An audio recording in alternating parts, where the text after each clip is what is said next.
translation. Although I am known as the great Brahmā, perfect in disciplic succession of Vedic wisdom, and although I have undergone all austerities, and am expert in mystic powers and self-realization, and this is a word and a topic that Srila Prabhupada will repeat quite a bit here, self-realization. And although I am recognized as such by the great forefathers of the living entities who offer me respectful obeisances, still I cannot understand Him, the Lord, the very source of my birth. Please repeat. Although I am known as the great Brahmā. Although I am known as the great Brahmā. Perfect in the disciplic succession of Vedic wisdom. Perfect in the disciplic succession of Vedic wisdom. And although I have undergone all austerities. And although I have undergone all austerities. And I am and self-restriction, and am an expert in mystic powers. And am an expert in mystic powers.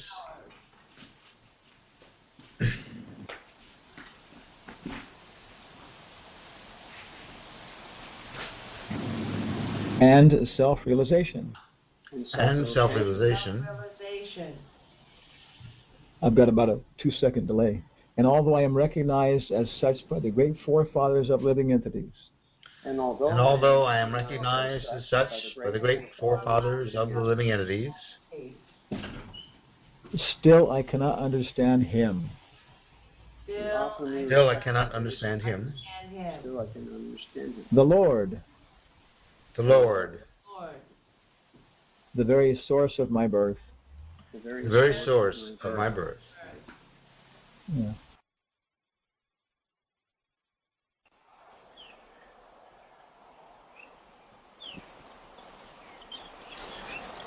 I'm sorry, Mara, I had you just a second ago now. Okay, I think now I spotted you. Sorry. Now you're... Hare Krishna, Hare Krishna. Okay. So, of course, in general, how do we say? First canto is a preface. Who's talking to who, what's the purpose of the book, under what circumstances. Then the main speaker now starts to talk, Sukadeva Swami, in the second canto. And he presents everything, Brahman, Paramatma, Bhagavan, in 3 chapters. In the first step in God realization, the Lord in the heart, and then the change in heart, pure devotional service. Then Maharaj Pariksit says, oh, very nice, but again, you know. So then he agrees to explain the Bhagavatam as Brahma spoke it to Narada, much earlier, like that. Because, of course, he heard it from Vyasa, Vyasa heard it from Narada, and Narada heard it from Brahma. So one chapter then of glorification of the Lord, permission to speak the Bhagavatam. Then there's this whole encounter where Narada Muni has this problem. Because we find every single time, sure seems like it, that somebody has a problem. The sages are doing fire sacrifices, they're not working. Queen Kunti doesn't want Krishna to leave. You know, Grandfather Bhishmadeva is about to leave. And so now the Narada Muni's problem is that he sees his father is so great. You know, his father, Lord Brahma, holds the whole universe in his hand like a walnut. But still he sees him worshiping somebody superior, it seems.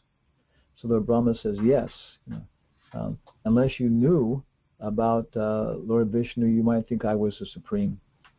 And I remember it. I was taking class. I was in a trying to survive as a grihasta here and there in the beginning, and so I was trying to study to become a salesman. And their philosophy very much was very advanced in the mode of passion. That you have to live to get an income, to become respectable in society, and you've got to push yourself and this and that. And very much their idea was that the mode of passion was the supreme goal in life, like that, to get out of the ignorance and out of bondage to others. But when some actually experiences the mode of goodness, then he realizes it's superior. So that's what Narada Muni is trying to inform Lord Brahma, because it seems like in the beginning Narada's position is like that. He doesn't see much beyond his father, who's a manifestation of the mode of passion. And of course, passion means respectable society. Gross gratification is in the mode of ignorance. In the mode of passion, we want to, dress our children and our wife nicely, go and circulate, amongst the leaders of society, and have proper subtle perks and glorifications, and then have that kind of gratification, extended mental gratification. Maybe not so much intellectual gratification, but at least the mind is satisfied with these different monodharma, things. I'm white, I'm black, this and that. And so then Brahma then he tries to explain things, how the universe is created, how he's an engineer, and he explains it from a very, basic level, because nowadays we're so gross that seeing is believing. Seeing is believing. It even cuts out hearing is believing. So we talk to teachers in the universities, and they say every year the students and they themselves are becoming more and more visual. That when you make your presentation, unless you have a strong visual aspect, then don't expect people to understand or appreciate your presentation like that. So we're falling into third-class level where people can't even, imagine, visual images. So Brahma is explaining things in the beginning from a very, gross level of how the gross elements are created, the whole basis of the thing like that, And now then he comes to that the whole universe has been created, and now what are we going to do with it? So these few verses before this were all, of course, about sacrifice, how the elements came from the limbs of the Lord, and how they were offered to the Lord, and then how he performed the sacrifice, how Narada and all his brothers, the 9 brothers performed them, then the Manus, then mankind. And now he's taking, I think, a step back, and looking at the Lord, again from a more kind of a broad perspective. And so many of these verses, there's about 5 or 6 verses in the series, they're all based upon this point that we can't know the Lord. We can't know the Lord. We can't know the Lord. He's unknowable. He's unknowable. Even though he adopts all these material instruments.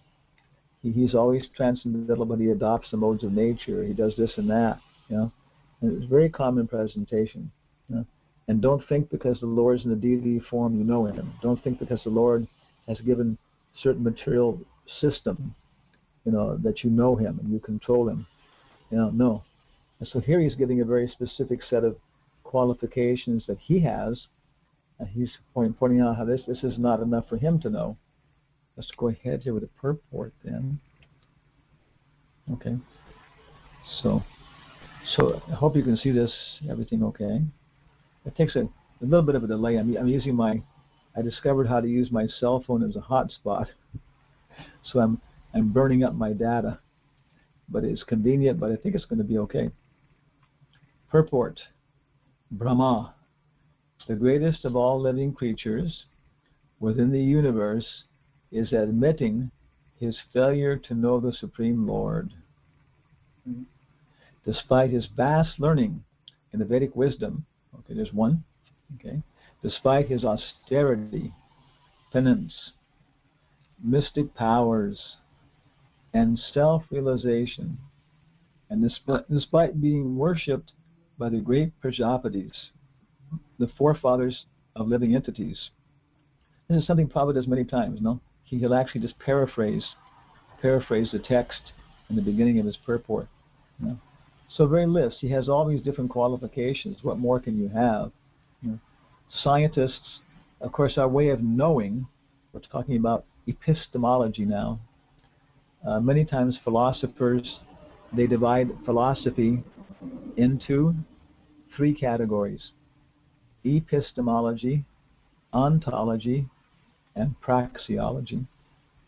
Epistemology means how you know.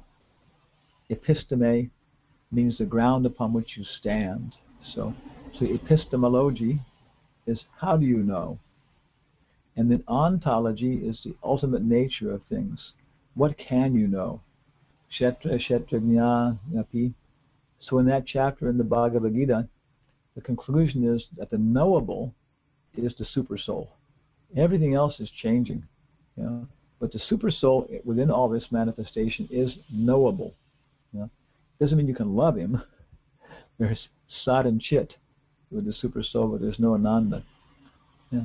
So then you can know him. You can, knowable. How do you know? Epistemology, ontology. What can you know? And then finally, praxeology. What do you do about it? How do you apply it? So right now, Brahma is discussing epistemology. And of course, our predominating epistemology, which for a long time in the West, and especially we're trained in this from the time we, before we can even, think, practically speaking, we're trained in this scientific method, scientific view, which is called rational empiricism. Empiricism means direct perception, and then you use rational processes, jnana, to expand it. So basically they're accepting pratyaksha and some kind of jnana, But then dhyana, introspection, meditation, mysticism, they touch on it indirectly. Indirectly is considered a part of our epistemology, but very quickly it has to be certified by direct perception and rational application. So Lord Brahma doesn't even really deal with that very much. He does, even the Bhagavad Gita is considered such an inferior way of knowing things that is not dealt with very much. But he's talking about knowing, through austerity, which is there in science. You have to be austere. You have to look at the things carefully. You have to control your vision. You have to control your sensuous experience in a very precise fashion. You have to repeat it over and over again. Many people have to do it. So there's a lot, and scientists admit this, there's a lot of austerity and penance in doing science, a lot of it. Now, mystic powers, okay, don't get into that so much. And self-realization, well, how much of that is there? Because if he has, and so Prabhupada will talk about it later. Let's go ahead here. Okay. So these qualifications, Prabhupada says, are not sufficient. Excuse me. Are not sufficient to know the Supreme Lord. Brahmaji could understand the Lord to a little extent only when he was trying to serve him by the eagerness of his heart. Without kantyavata. And this is a word that occurred earlier. You see, Brahma says, I held on to his feet with great enthusiasm. So that's the word there, without kantyavata. Now that's what it means. From his heart, he was holding on, which is the devotional service mood. So here the self-realization is starting to come in, realizing that he's a servant of the Lord with a serving attitude from all his heart. Then he can know the Lord to a little extent.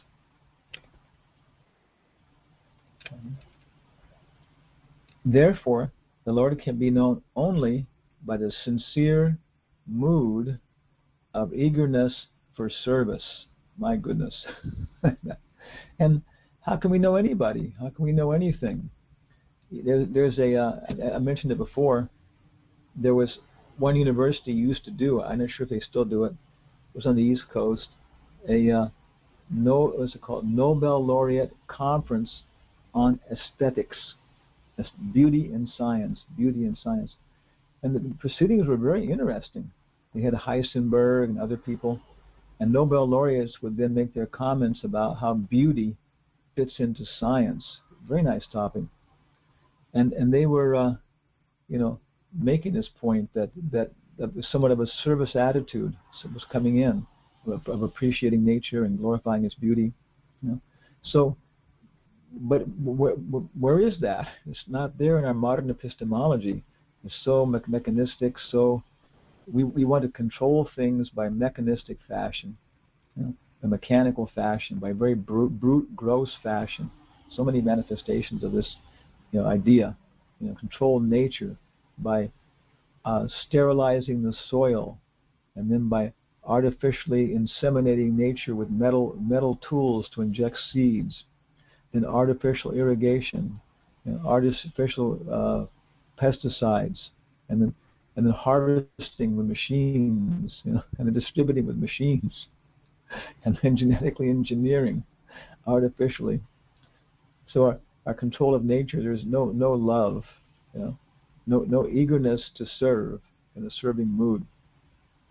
Therefore, the Lord can be only known by a sincere mood of eagerness for service, and not by any amount of material qualification, as scientist or speculative philosopher, or by attainment of mystic powers. This fact is clearly corroborated by the Bhagavad Gita. Of course, the mystic powers, in most cases, in the modern world, in the different poets, or even scientists, usually what it means is to get drunk. some kind of intoxication, and in that state, blow up their mind. They get some kind of higher realization, which is probably 90% mad, but they do get it like that. Brahma Bhuta Prasanatma na shochati na kangshati samasarvesha bhuteshu ma bhaktim labhate param bhaktyamam abhijanati yavanyascha asmitatpataha tatoman tatvato gnatva vishate tad anantaram. So the word vishate will appear again and again.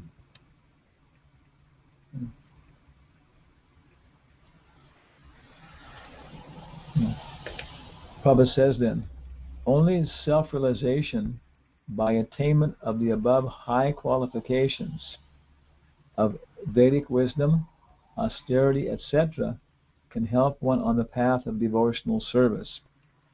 It's a little bit of a complicated thing. We think you don't need them, but this is to get a footing, to help one onto the path, maybe not to progress. Once you've got a little devotional service, just do it. That's the best way to get wisdom, to get austerity.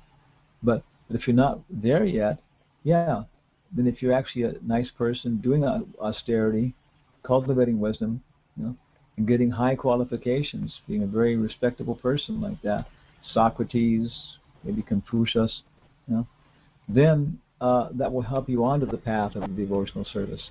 And when you get off it also, if you can't stick with devotional service 100%, if you're not a pure devotee, then over and above your devotional service, then you should cultivate knowledge, cultivate austerity, jnana vairagya, and that will bring you back to the path of devotional service.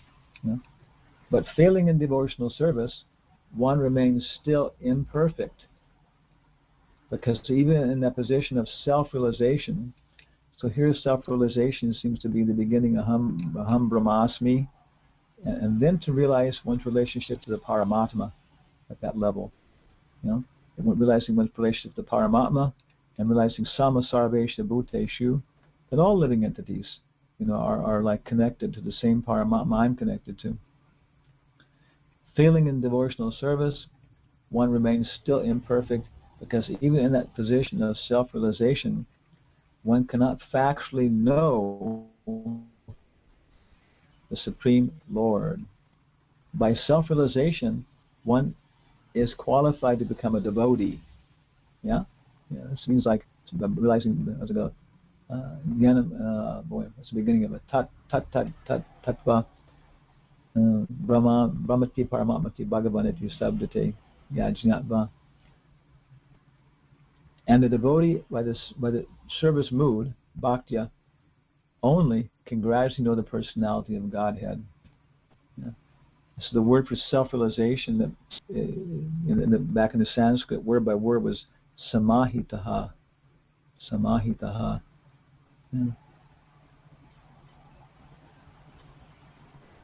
Samahitaha. Hita means benefit. Samasarveshu bhuteshu. One should not, however, misunderstand the import of Vishate, which again was the last verse in the series of Bhagavad Gita citations from Prabhupada. It enters into, right, as referring to merging into the existence of the Supreme. Even in material existence, one is merged in the existence of the Lord. No materialist can disentangle self from matter, for the self is merged in the external energy of the Lord. As no layman can separate butter from milk, no one can extricate the merged self from matter by acquiring some material qualification. It's a little interesting because I was working with Bhakti Swarup Damodar Maharaj in the science program, and he wrote a book called Krishna, the Supreme Chemist. And every discipline, if you start to develop it, you develop it. Of course, you develop your own sub-language, what's it called, your own jargon, your own terminology. So scientists have chemists have a very specific way of using, language. And so he was explaining this point about how the self becomes merged with the external energy. And I think he was using the example of free radical oxygen, like that. It has like an extra proton or something attached to it, So it's not actually regular oxygen. It's actually oxygen with one extra plus charge, and it's called a free radical, And so the chemists, they know, this is bound up. It's tight, But they also know that by a proper chemical process, you can separate the extra proton or whatever it is, and end up with ordinary oxygen again, like that, So it was really humorous seeing how he was talking in the language of these chemists, which was actually very poetical. He wasn't using the example of separating butter from milk, which Mother Yashoda could do, but he was talking with the example of free radical oxygen, and they were going, "Oh, okay, okay." So we can talk about an Atma, and the Atma is different than the self, but it's not going to appear that way unless you really know what you're doing. And so then, theology should be a science that can teach us how to separate the soul, so we can actually experience it like that in a very, very, practical way, not just, sentiment. It's also interesting to me that Prabhupada is saying that kind of we're always merged. We're never independent. So normal condition, we're merged into the existence of the Lord in matter, but Vishate doesn't mean we become one. It actually means we become merged into the activities of the higher Shakti. Okay. Then Prabhupada continues, this Vishate, by devotion, bhaktya, means to be able to participate in the association of the Lord in person. Bhakti, or devotional service to the Lord, means to become free from material entanglement and then to enter into the kingdom of God, becoming one like Him. Losing one's individuality is not the aim of Bhakti Yoga or of the devotees of the Lord. There are five types of liberation, one of which is called Sayujya Mukti, or being merged into the existence or body of the Lord.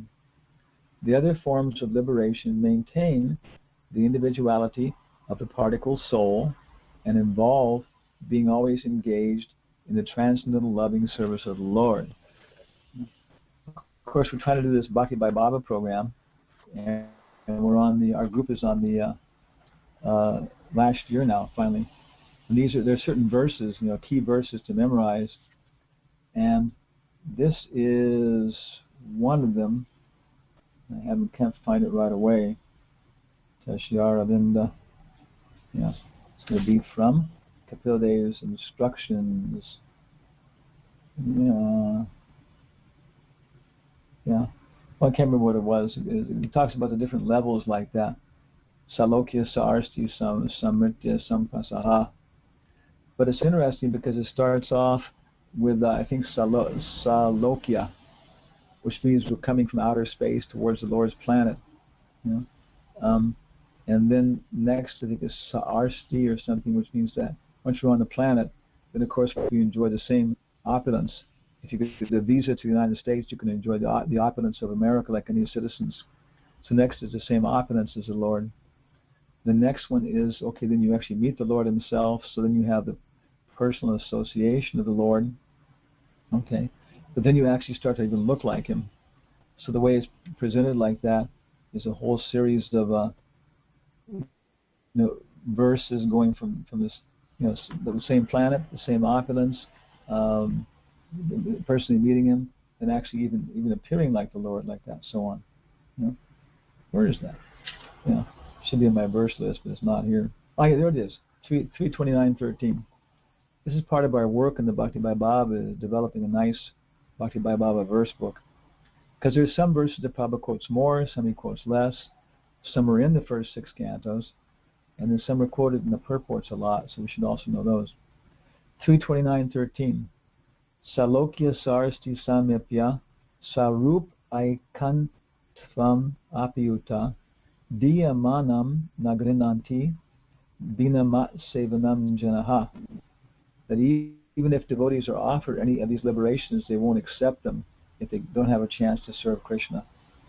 And in Goloka, they especially aren't concerned about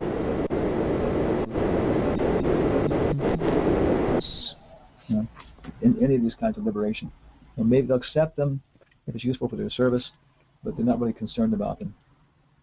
Okay. Other forms of liberation maintain the individuality of the soul and involve being always engaged in the transcendental loving service of the Lord. The word Vishate used in the verses of the Bhagavad Gita is thus meant for the devotees who are not at all anxious for any kind of liberation.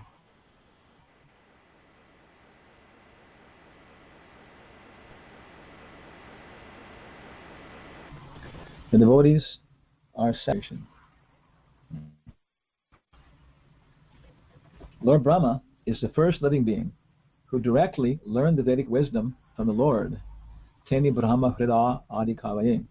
Therefore, who can be a more learned Vedantist than Lord Brahma? Because he claims that. He says, I am perfect in disciplic succession. But what's his perfection? Is he heard it from the original source of the whole disciplic succession. So who can be a better person in the chain than the second link, even the first link? Yeah. He admits that in spite of his perfect knowledge in the Vedas, he was unable to know the glories of the Lord.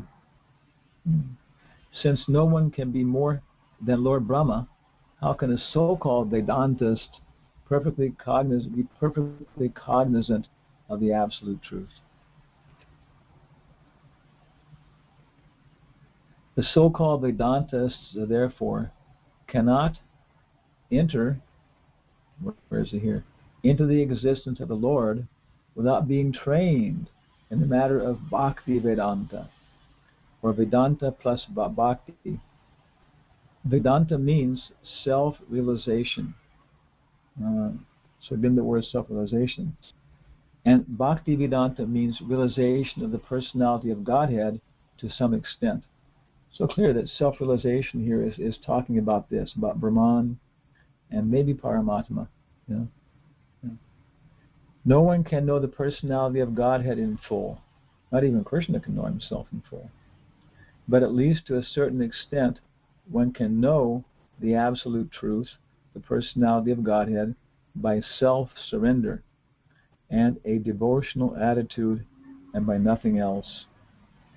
So if you can see our PowerPoint show here, we have one of our favorite pictures, which is Lord Chaitanya, he's very beautiful, like that. He's youthful, very gentle. I saw a statue one time, and so attractive, And I think what Lord Chaitanya was 7 feet tall or something, with the hands down to his knees and eyes like lotus flowers.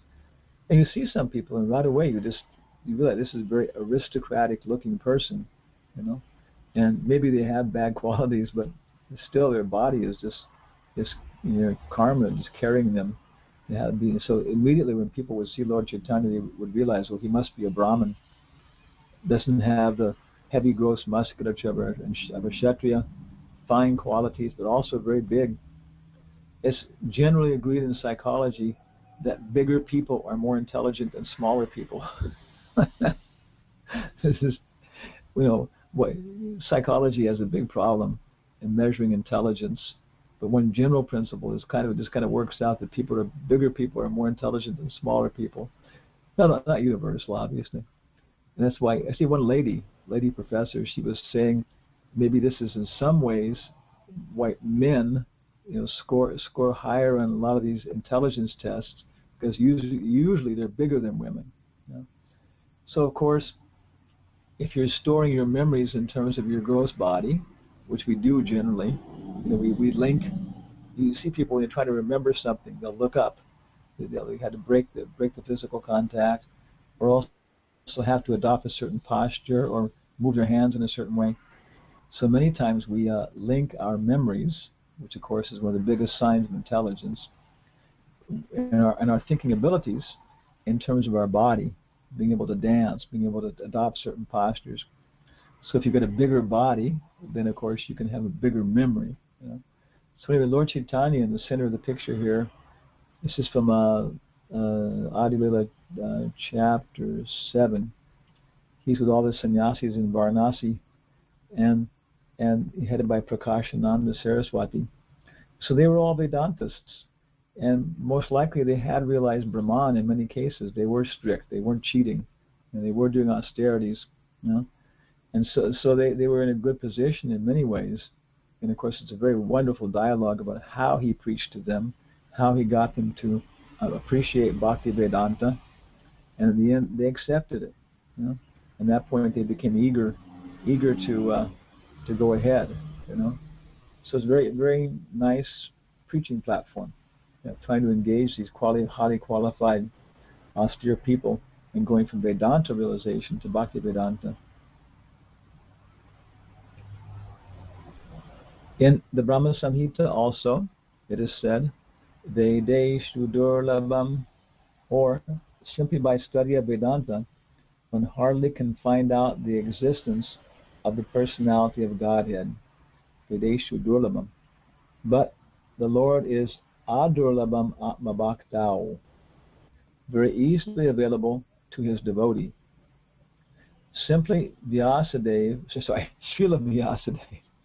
Vyasadeva, therefore, was not satisfied simply by compiling the Vedanta Sutras, but over and above this, by the advice of his spiritual master, Narada, he compiled the Srimad Bhagavatam in order to understand the real import of Vedanta.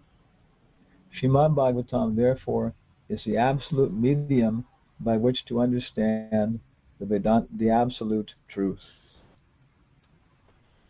And we finish off then by repeating this last part here.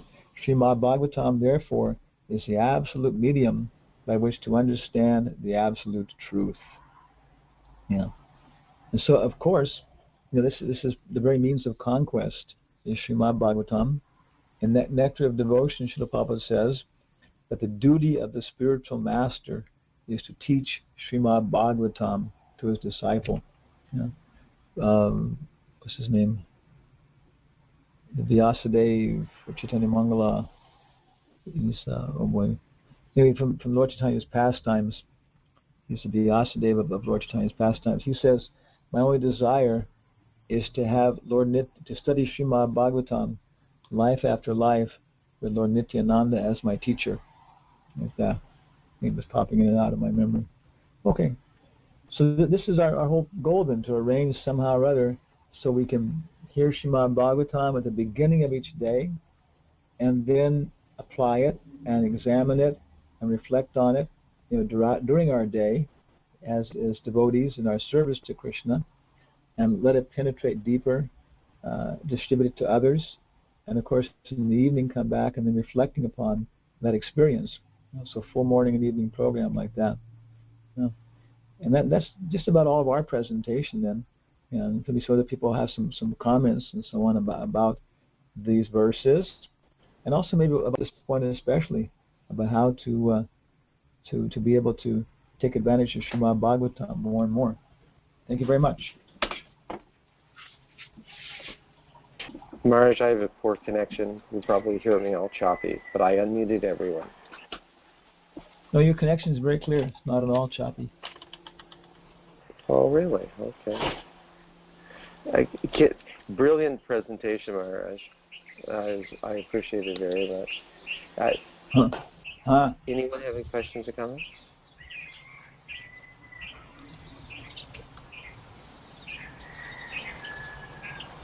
I'll make a comment then, a brief one, that regarding the importance hearing Bhagavatam, and your Maharaj talking about the application to try to remember it and think about it throughout the day. Well, for what it's worth, that I often find that, not always, but often there's like one point that really captures me in the Bhagavatam class that sticks with me. Sometimes it sticks with me for days. It may not have even been the main point of the Bhagavatam class, but just a point that particularly affected and particularly was relevant at this time in my spiritual journey. And I just find that very relishable. It happens often. And it may be something that the speaker was just saying very casually, but somehow it sort of jumped into my heart. And of course, hearing the whole Bhagavatam is, just to hear it is so purifying. As we know, it washes away the false ego and purifies us. It's non-different from Krishna. It's just taking the bath. So kind of both things were there. I hear it and relish it because it's non-different from Krishna and the purification. But intellectually, very often, just one point that jumps at me for some wonderful reason, and I often find myself thinking about that point for days. I know what you mean. It's just like, so for example, like in my mind, again and again and again, one thing which I didn't even know where I heard it. Then I found, it's in the Bhagavad Gita, one purport. Prabhupada says, one should not become one's enemy's enemy. And so many times people are becoming your enemy. And especially, of course, if you feel it's undeserved, somebody's attacking you and you for some quality you don't deserve, oh, did you hear Hanumatpresaka Swami is a Ritvik? I don't know what is that, And so and the natural response is to become your enemy's enemy. So I remember Prabhupada's the phrase, don't become your enemy's enemy. And so many times, whoop, it's pulled me out of a whole tailspin like that. And the same way, different phrases.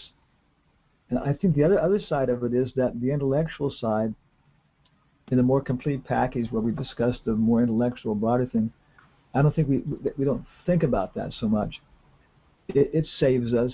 It directs us without really our consciousness of it. The Mother Aruda and Anantarup, they had Radhika and Gopal for little kids in Boise, Idaho. And Idaho, of course, Boise is a very Mormon place, So they were putting them in the first grade, whatever it is, like preschool, everything else, in the public school.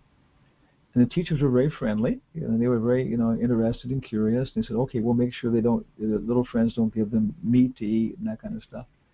And so the beginning was quite nice, and she was taking snacks to them during snack time and stuff. But what they discovered was that they were starting to become little fruity workers. That without even thinking about it, that's the whole philosophy. That if you sit properly or you learn something, I'll put a little star by your name. And so they started thinking that way about you do something because you get some result for yourself. And so that's when they pulled them out of the public school system, because they could see that it wasn't a matter of just the gross things, this and that, this and that. It was a subtle underlying philosophical perspective. So I think by hearing the classes every day, that's something we pick up and we don't even notice so much that it's helping us all day. And what else? yeah, and of course the other thing you're talking about is just the direct change of heart. This goes even lower than that. Just by associating with it, it just gets this violence and hostility out of our heart, and just makes us better people like that. Maharaj, I have a question. I hope you can hear me. My end is choppy because I have a poor internet connection. But if you can hear me, it's perfect, very clear, totally clear. Isn't it odd? Because on my side, you're all choppy. I liked your explanation of epistemology, ontology, and I forgot the last term you used. I wasn't familiar with it. But my question is, can that be used as synonymous? Can you stretch it to being synonymous with Sambandha, Abhideya, and Prayojana? I think it's, well, because Sambandha means we know our relationship. Sambandha means, from my understanding, reading it, means detachment from matter and attachment to Krishna. It's just like you're looking for a job, you put your application in many places, and finally you get a letter or a phone call from the Bank of Hawaii, saying, hey, we saw your application, we got a job for you. If you're interested, come on Thursday to this address and in this room. Okay. So now, Sambandha. I'm not unemployed. I am employed, but that's it. Now what's my job going to be? Am I going to be a bank guard? Am I going to be a bank teller? Am I going to be a bank president? So that's what Sambandha Abhideya is. Abhideya is where you actually start to, understand the actual working process by which you're going to make money. But the beginning of Sambandha is just this level of detachment from matter and attachment to Krishna, kind of Shantaras. So epistemology, ontology.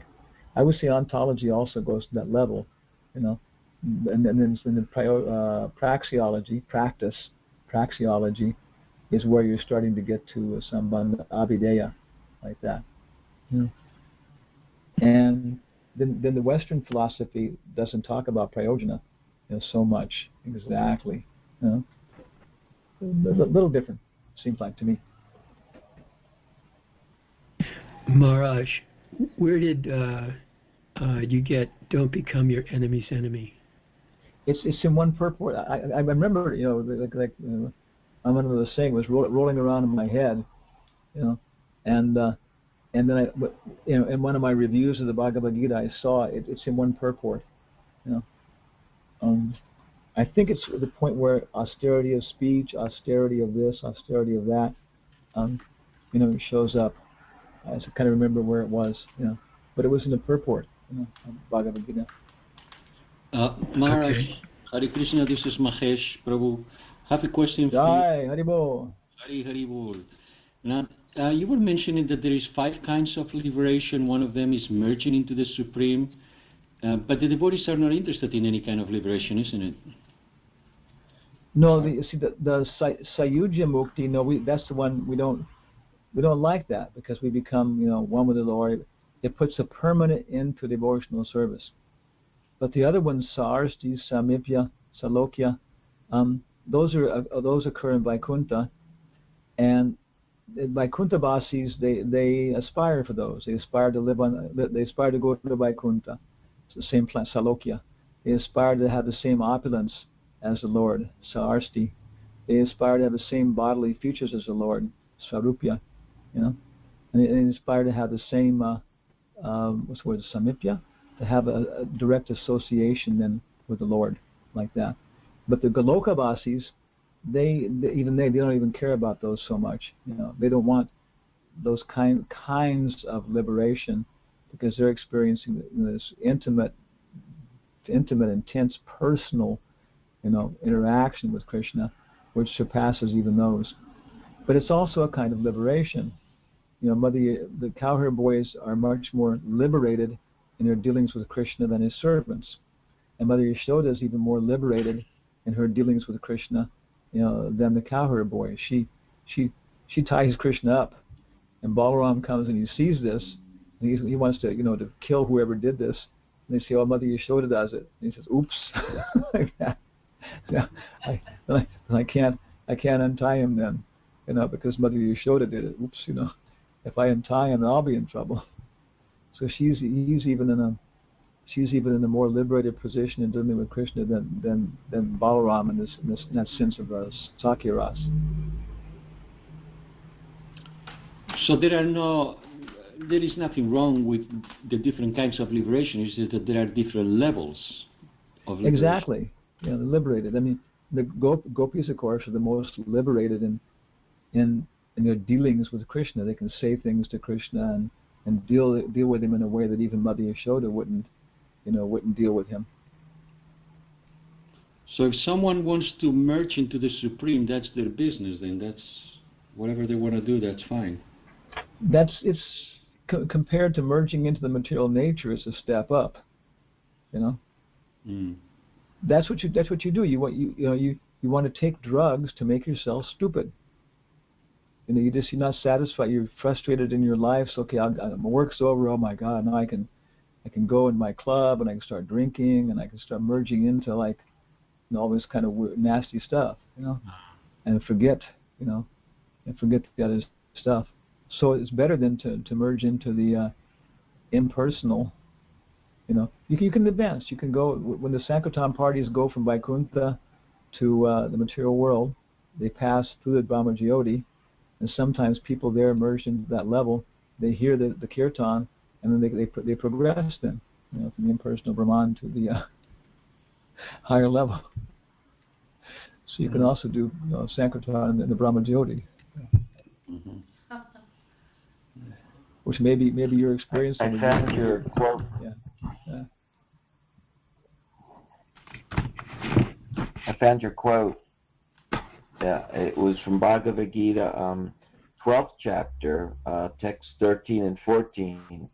The verse was, "One who is not envious, but is a kind friend to all living entities, who does not think himself a proprietor, who is free from false ego, and who is equal in both happiness and distress, who is tolerant, always satisfied, self-controlled, and engaged in devotional service with determination, his mind and intelligence fixed on me. Such a devotee of mine is very dear to me." And it's the first paragraph of the purport. It says, coming again to the point of pure devotional service, the Lord is describing the transcendental qualifications of a pure devotee in these two verses. A pure devotee is never disturbed in any circumstances.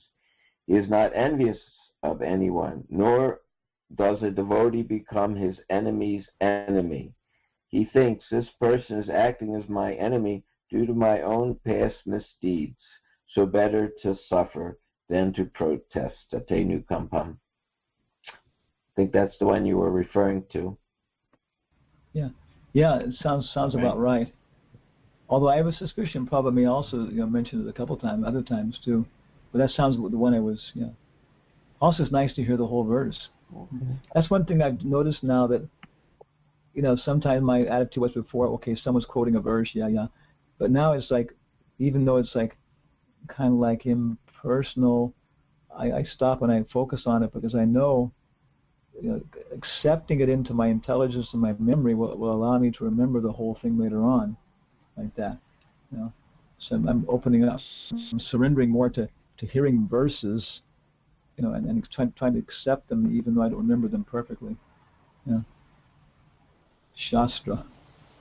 Maharaj, when I made my comment about something jumping at me, nothing had jumped at me in the class.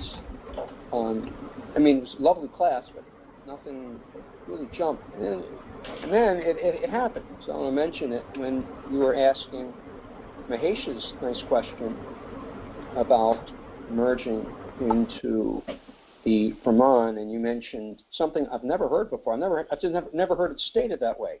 And it really jumped at me, and I know you weren't really making a very big point about it, but it just jumped at me. And that was, you mentioned merging into material nature. Never heard that before, and then you very briefly touched on it, just becoming active within the material world and absorbing yourself in material life. That's kind of like merging into the material nature. And anyway, that kind of jumped at me. really makes me think about how the materialist does. He just merges into this, in this quagmire of material existence, and almost like when you merge into the Brahman, one loses his identity. In a sense, by merging the material nature, even more we lose our identity, because we become so covered by the modes of nature and the false ego that it really is a form of merging. I've never heard that, and that jumped at me, and that's definitely going to be sticking with me. Do you know Yoshitam Sangi Sangam, that by associating materialist, that opens the door to the hellish material existence when we're just merging the material nature. I like that, so I just wanted to throw that in. That I know you weren't trying to make a big point of it; you were just passing, but it really jumped at me. Do you know who is Spuds MacKenzie? No. You don't know Spuds MacKenzie? Half of your life is wasted. Anybody know Spuds MacKenzie? I know who Beavis and Butthead are. Okay. Spuds MacKenzie was the dog, like in a black patch over his eye kind of thing, that Budweiser was using for some time, and they had him like at parties and stuff, Spuds MacKenzie, and Budweiser has the most like outrageous like statements, of ignorance, like one of the recent ones was a guy holding a bottle of beer, Budweiser, and he says, "Why ask why? Why ask why? Just drink another beer and forget about it." So if you look on the internet or something, you'll see, Spuds MacKenzie, this dog. I forgot what kind of dog he is, and one of the pictures shows him there seated at a party in a little elevated position, with this big dog bowl of beer in front of him, and it says, "The guru of good times." The guru of good times. There it is. So even if you want to merge into the material existence, you still need a guru, and there's your guru. The beer drinking dog. Hare Krishna Maharaj, this is Balabaja. I recognize you from the land of trees. Yes, sweet trees. So Maharaj, you mentioned something. I kind of got distracted when I heard it, so not sure if I heard it right. Talking about doing Sankirtan and the Brahma Jyoti. Did I hear that right? And if I did, then how do I understand that? No, I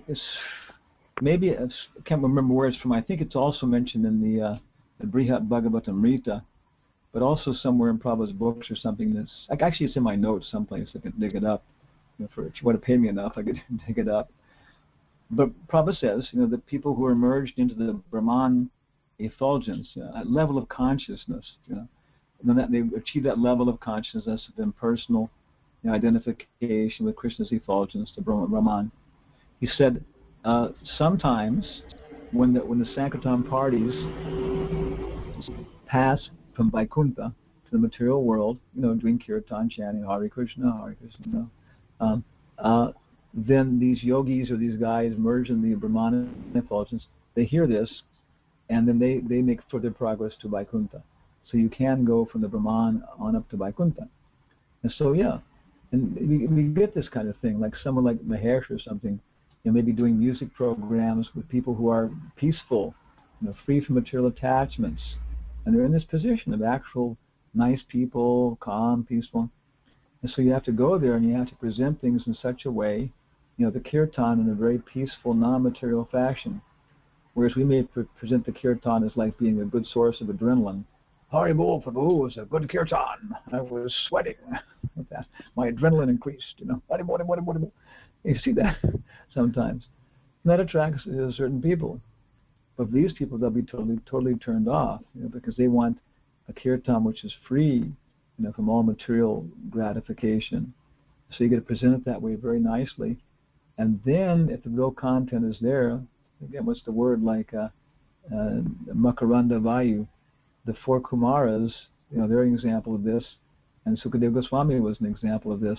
They were in the Brahman level, but by hearing Bhagavatam and by smelling the aroma of Tulsi, at the lotus feet of Vishnu, they had a change in heart, and then they became devotees. It just seems like such a rarity because, generally we hear that when someone enters a brahmacharya, he always falls down. So to hear something like, well, if by chance they should hear the holy name or the kirtan of the Lord, it just sounds like it's something that almost never really happens when you hear it like that. Yeah, but of course the examples there. That's where Sukadeva Goswami and the Kumaras are examples that are given. Tashyara Vinda, Nayanasya, Makanara, Bandhu. That by hearing the holy names like that, and hearing the Bhagavatam and stuff. So again, I also, generally speaking, people fall down. Ariya Krishna Parampadam. That's the way we hear it. Usually they fall down. Yeah.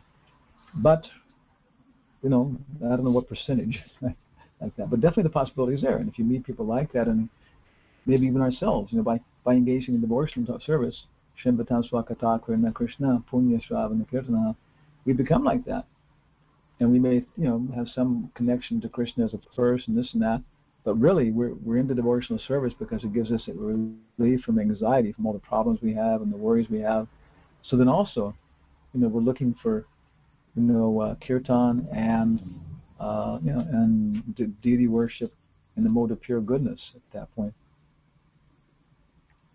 Thank you, Maharaj. Probably the third canto. Is it the third canto? Mm-hmm. Yeah, maybe the third canto when the Kumaras get rejected by Jaya. No, that's Jaya and Vijay. It's a story of pregnancy of Diti in the evening. Yeah. Oh yeah. Yeah.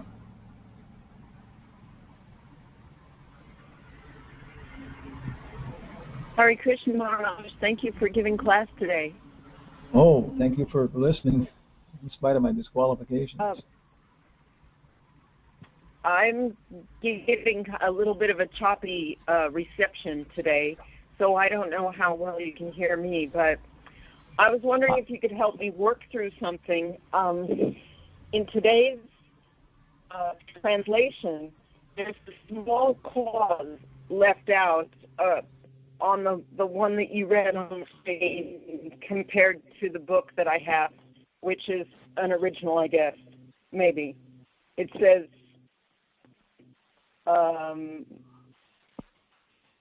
actually, it's not an original. 11th English printing, 50,000 copies. But anyway, the small clause that's left out isn't even that important, really. Just more Brahmā speaking, he says, and although I am recognized as such by the great forefathers of the living entities,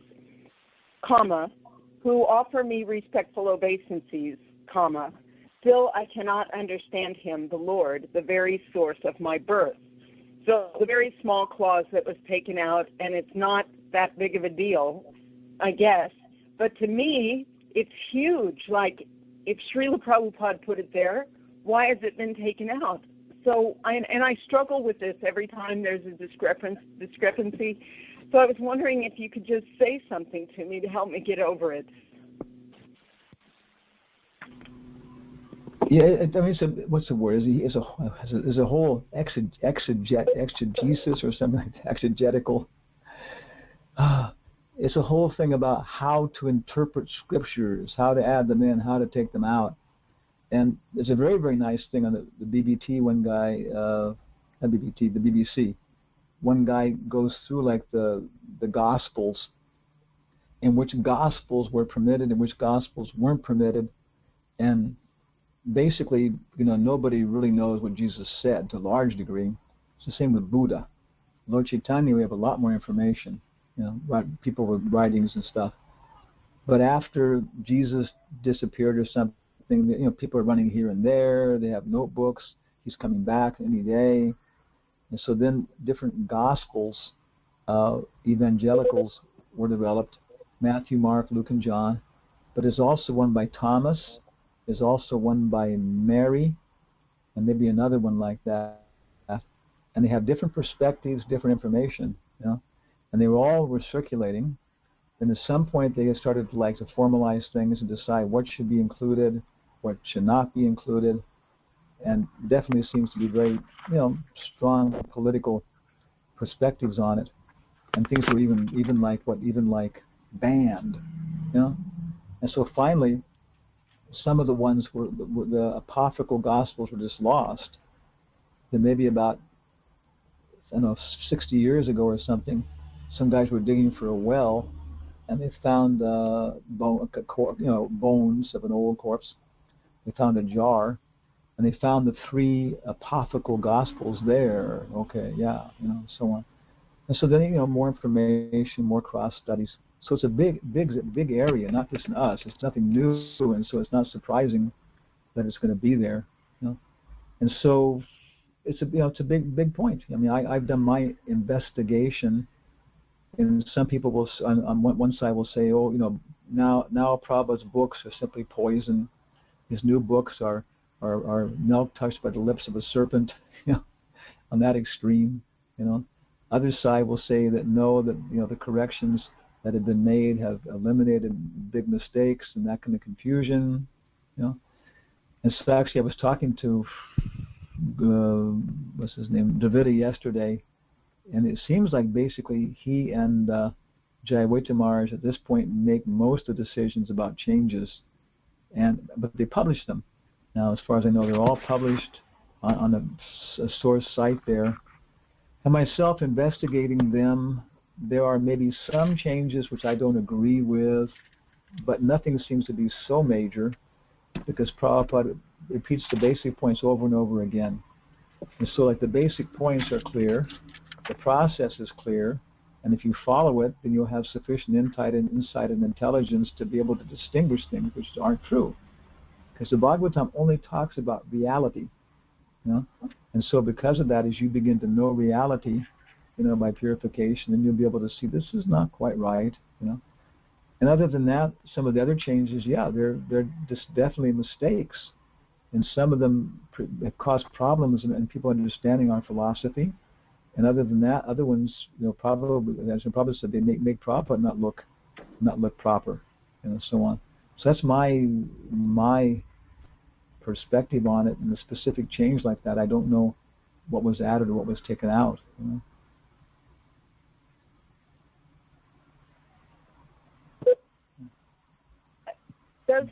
Don't we as disciples respect what Srila Prabhupada said on the tapes and just want to present what he actually translated and said? Okay, this is very interesting because what I did, going ahead with that, so Prabhupada, I think he dictated the Krishna book on tapes, okay. Then my investigation, asking Nitya Sundar, my close friend who I know, and he talked to Satsvarup Maharaj, who's he's a very close disciple of him, and I'm Krishna Maharaj. Then what happened was that Satsvarup Maharaj then transcribed the tapes, okay. So if we get something like Pitri, with Pitri, and the devotees don't know what Pitri means, so they may transcribe it as planet of the trees. That, of course, is a very famous one from the Bhagavad Gita. And so if we go back, if we got the original dictation tapes, we can hear, it's not planet of the trees, it's Pitri. So then we go ahead and change the that in the Bhagavad Gita, because there is no planet of the trees as far as we know, like that, and so on. The original tape is like that. Okay, that's one thing. The next thing is that with the Krishna book, then after Satsvarup Maharaj transcribed them, and we've got to watch for that, like you're saying, he gave it back to Prabhupada. Then Prabhupada read those transcriptions and then manually changed things. For example, on the original tapes, Prabhupada mentions Mirabai in the Krishna book.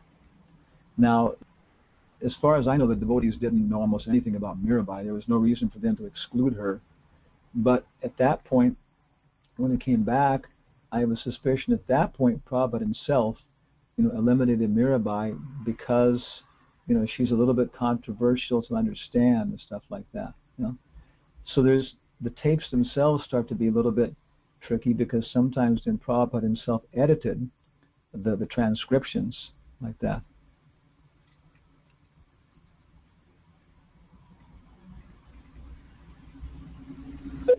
Thank you. I know about those examples, but in this case, this book was already published, and then on the screen it comes up differently. So it's being edited, and like I said, it's a small clause, nothing for me to really choke over. It's just I'm just disappointed that they're not the same on the screen. Yeah, so it's a very important point. It's an important point. Thank you for your... It's an important point. Then Virgendra Nandana, who you may know, right, and his wife, he told me, and again, I know him, I can judge him. That's the point with letters. You don't know who wrote this kind of stuff, But Virgendra Nandana, his wife, Datura, he told me he was in San Diego when a new volume of the Bhagavatam came out, published. Prabhupada looked at it, and he said Prabhupada was reading it, and he said Prabhupada said, why are they saying this? I never said that. So even the books that were published, it's not that Prabhupada approved all of them as being, perfect, like word for word, phrase for phrase. There may have been even things that Prabhupada himself wanted to be changed in the books that were published when he was here, but, he couldn't do it.